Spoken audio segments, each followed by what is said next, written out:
What I have today is a Langdon Acme miter box. Now, sometime in the early 1950s, Miller's Falls redesigned the Langdon. They eliminated a number of the cast iron parts and replaced them with steel. Now, I don't know if they'll interchange with the all-steel miter box that Miller's Falls acquired from Goodell Pratt in 1931, but they certainly look the same. Now, some of the things that they changed, they eliminated the cast iron legs, replaced them with stamped steel legs. They also eliminated the little work holding posts that were here. They changed the vernier scale. It was attached with screws. They actually stamped it right into the miter box here. Now, the detents are the same. They also changed the locking lever. It's now this piece here. And you can lock it in between detents with this lever under here. That'll lock it up tight. And the arm and the saw guide posts are steel now instead of cast iron. They also changed the saw guides. They're a little bit smaller.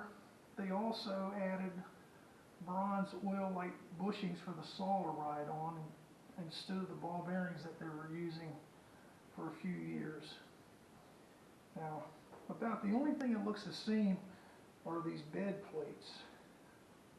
They're still red. They still have the sharp little dimples on them to help hold your work in place.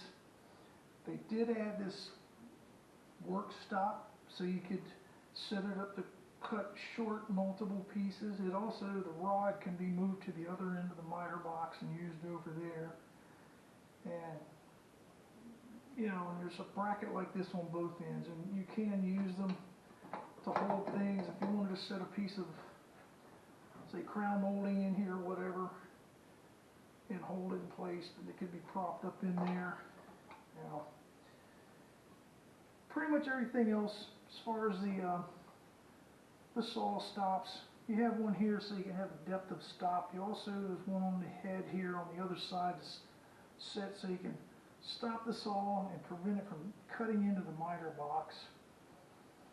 And as far as the size of the miter box, it's basically the same as the original one. Now, this box is a 75, and it came with a 30-inch by 5-inch back saw. Now, this saw has no markings on it, but I believe from the shape of the tote, I believe it was made by Adkins. Looks like other ones that I have that were made by Adkins.